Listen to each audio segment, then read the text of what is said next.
এবারের সাজেকের ট্যুরে সব থেকে বেশি যে বিষয়টা মিস করছি সেই বিষয়টা হচ্ছে আমরা কেন বাইক নিয়ে সাজেকে যাই নাই। এই আফসোস করতে করতে আমি আর ঐশী সারা পথ আমরা এই আফসোস করতে করতেই গেছি। তো যাই হোক, এই যে আমাদের সামনে কিছু বাইকার ভাইয়ারা আসছে, আমরা আর লোভ সামলাইতে না পারে ওনাদের একটা ভিডিও ফুটেজ নেই। আমি আর ঐশী আবার আফসোস করি যে আজকে যদি আমরাও বাইক নিয়ে আসতাম, কেন আমরা বাইক নিয়ে আসিনি। আসলে আমাদের দেখে বা আমাদের পিকচার দেখে অনেকেই বলছে যে কি ব্যাপার, বাইকাররা হঠাৎ করে বাইক ছাড়া সাজেকে কেন।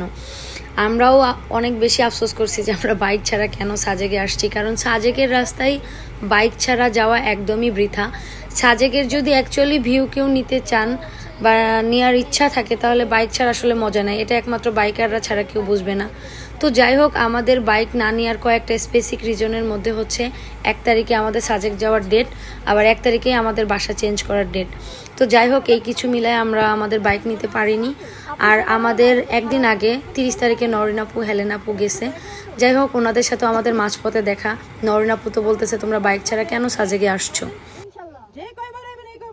বাইক ছাড়া আপু সত্যি প্রমিস আপু, বাইক ছাড়া আর সাজেকে আসবো না, এরপরে আর বাইক ছাড়া সাজেকে আসবো না। বাইক আনি না আপু, আমি এত মিস করতেছি বাইক, আমার ভালো লাগতেছে না।